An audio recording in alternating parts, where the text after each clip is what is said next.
Hello everyone. This is instructions for writing a 3-paragraph response to the primary source question, how should we remember the atomic attacks? Using our primary source handout, we will write an answer to the question, how should we remember the atomic bombings? For this, we'll follow a 5-step process. Our goal is to write an answer to the question, how should we remember the atomic bombings? We will use photographs and primary sources as evidence, and this assignment is due on Monday, April 20th, 2020. Step 1 is to do what you're doing right now, which is to watch the introductory video on YouTube. Step 2 is to use the atomic bomb handout to analyze the photographs and primary sources about Hiroshima and Nagasaki. Step 3 is to complete the Japanese perspective, bombings as victimization, for the photos and documents A through E in your atomic bombing.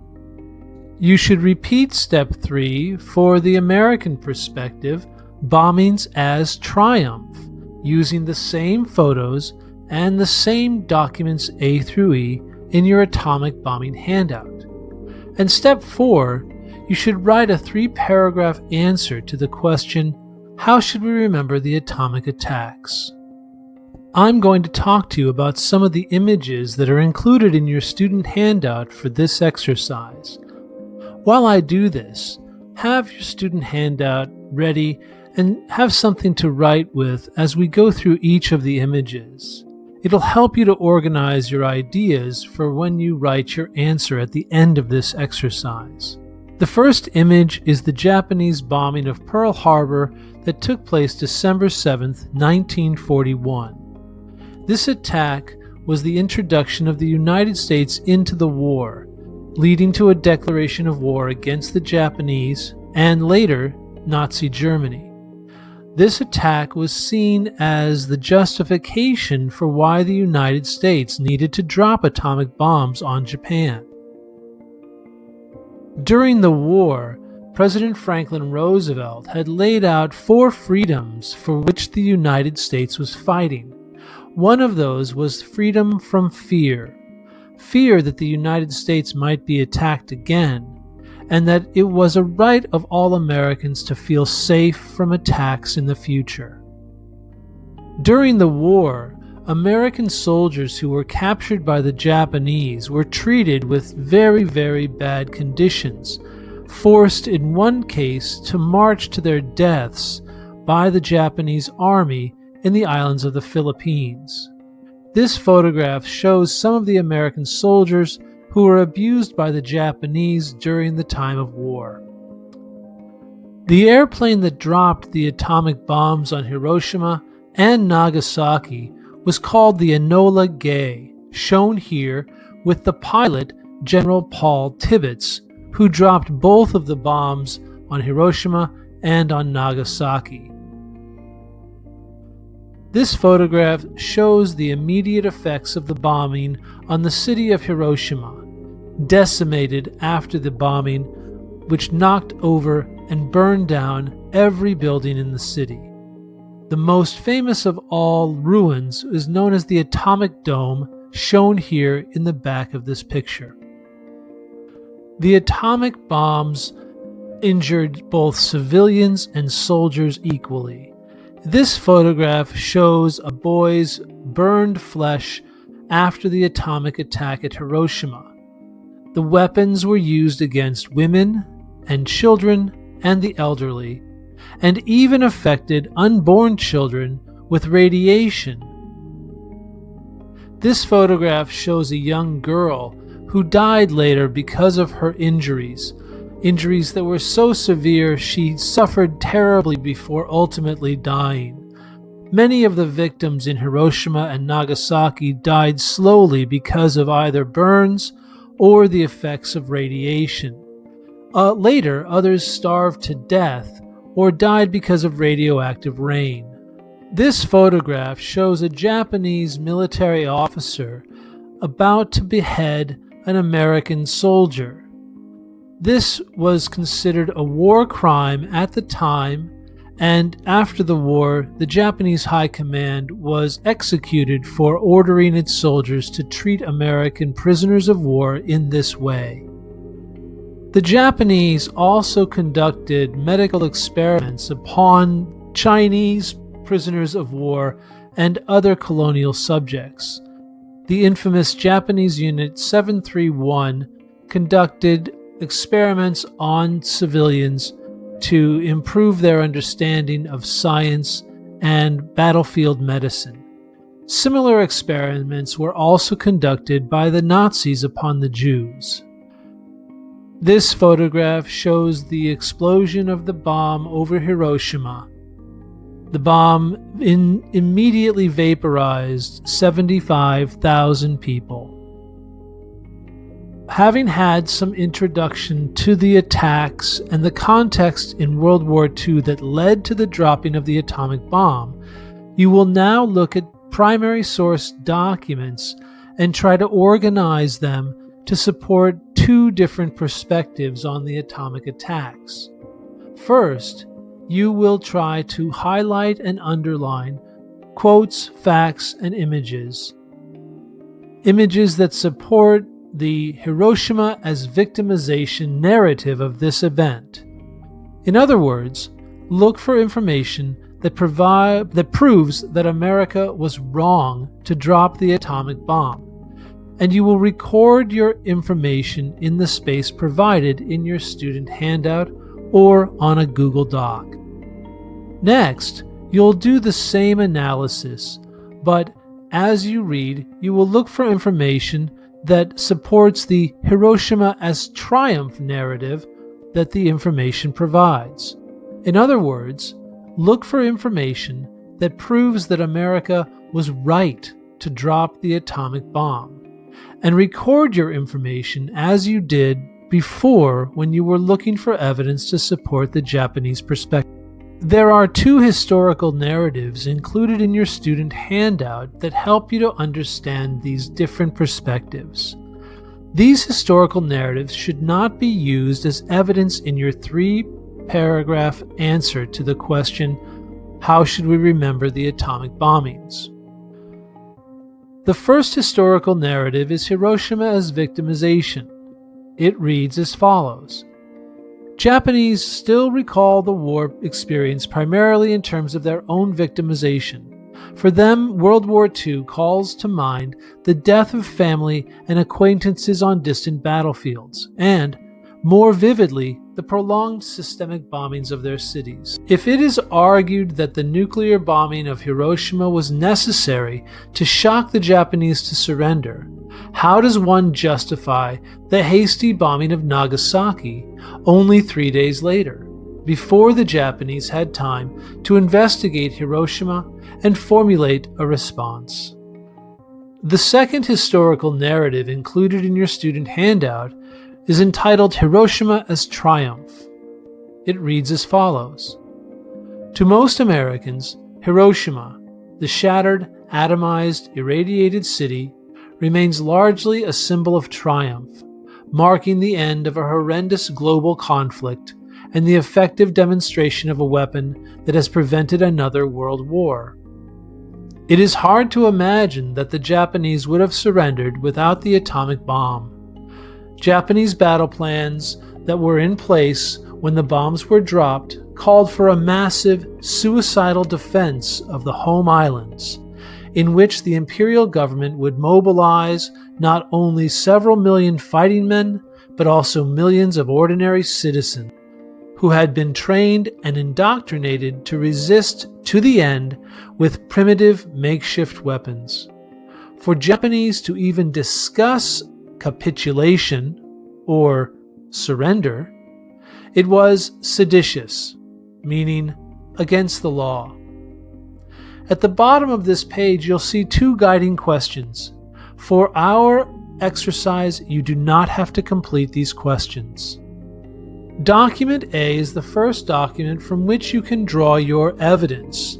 But remember, you can also use the photographs at the beginning of this presentation, which are included in your student handout. Document A is from an American history textbook, The American Vision, page 615. It reads as follows. Even before the bomb was tested, American officials began to debate how to use it. Admiral William Leahy, chairman of the Joint Chiefs of Staff, opposed using the bomb because it killed civilians indiscriminately. He believed that an economic blockade and conventional bombing would convince Japan to surrender. Secretary of War Henry Stimson wanted to warn the Japanese about the bomb, while at the same time telling them that they could keep the emperor if they surrendered. Secretary of State James Burns, however, wanted to drop the bomb without any warning to shock Japan into surrendering. President Truman later wrote that he regarded the bomb as a military weapon and never had any doubts that it should be used. His advisors had warned him to expect massive casualties if the United States invaded Japan. Truman believed it was his duty as president to use every weapon available to save American lives. Document B is from Paul Fussell, a World War II soldier who wrote in his book Thank God for the Atom Bomb in 1990. It reads, My division, like most of the ones transferred from Europe, was going to take part in the invasion of Honshu, a Japanese island. The people who preferred invasion to A-bombing seemed to have no intention of proceeding to the Japanese front themselves. I have already noted what a few more days would have meant to the luckless troops and sailors on the spot. On Okinawa, only a few weeks before Hiroshima, 123,000 Japanese and Americans killed each other. It was immoral. War is cruel. Document C is from James Burns, one of Harry Truman's advisors on the atomic bomb. In addition to defeating Japan, he wanted to keep the Soviet Union from expanding its influence in Asia and to limit its influence in Europe. Manhattan Project Leo Szilard met with Burns on May 28, 1945. Leo Szilard wrote about his meeting with Burns in 1980. Document C reads, Burns was concerned about Russia's post-war behavior. Russian troops had moved into Hungary and Romania, and Burns thought it would be very difficult to persuade Russia to withdraw her troops from these countries, that Russia might be more manageable if impressed by American military might, and that a demonstration of the bomb might impress Russia. Document D is from Yoshitaka Kawamoto, who was 13 years old when, in his classroom at Zakobacho, little over 0.8 kilometers from the Hypo Center, he was part of the attack. He is now working as the director of the Hiroshima Peace Memorial Museum, telling visitors from all over the world what the atomic bomb did to the people of Hiroshima. Document D says, One of my classmates, I think his name is Fujimoto, he muttered something and pointed outside the window, saying, A B-29 is coming. He pointed outside with his finger, so I began to get up from my chair and asked him, Where is it? Looking in the direction he was pointing, I got up on my feet, but I was not yet in an upright position when it happened. All I can remember was a pale lightning flash for 2 or 3 seconds. Then I collapsed. I don't know how much time passed before I came to. It was awful, awful. The smoke was coming in from somewhere above the debris. Sandy dust was flying around. I crawled over the debris trying to find someone who were still alive. Then I found one of my classmates lying alive. I held him up in my arms. It is hard to tell. His skull was cracked open. His flesh was dangling out of his head. He had only one eye left, and it was looking right at me. He told me to go away. I was running, Hands were trying to grab my ankles. They were asking me to take them along. I was only a child then, and I was horrified at so many hands trying to grab me. I was in pain too, so all I could do was to get rid of them. It's terrible to say, but I kicked their hands away. I still feel bad about that. I went to Miyuki Bridge to get some water. At the riverbank, I saw so many people collapsed there. I was small, so I pushed on the river along the small steps. The water was dead people. I had to push the bodies aside to drink the muddy water. We didn't know anything about radioactivity that time. I stood up in the water, and so many bodies were floating away along the stream. The last document shows the estimates of casualty from both Hiroshima and Nagasaki. The pre-raid populations, as well as the dead and injured, are listed at Table A. Table B shows the cause of the immediate deaths. At Hiroshima, 60% of the people died from burns, while in Nagasaki, 95% of people died from burns. Using the primary source documents, as well as the photographs from the beginning of this presentation, which are included in your student handout, you should write a 3-paragraph response to the question, how should we remember the atomic attacks? You should write an outline before you write your final answer. In each paragraph, you should explain one reason to support your answer. You can use sentence starters provided to help you for your topic. Consider the following sentence starters. The atomic attacks should be remembered as victimization because. The atomic attacks should be remembered as triumph because. Select 3 reasons for your answer. Use quotations or examples from the photographs to support each of your 3 answers. Write your answer in a Google Doc and upload it to our Google Classroom. This has been How Should We Remember the Atomic Attacks? It was created with works provided by the Stanford History Education Project, Read Like a Historian, at sheg.stanford.edu, and by myself, Tyler Rust, for the Department of History at LPS Hayward.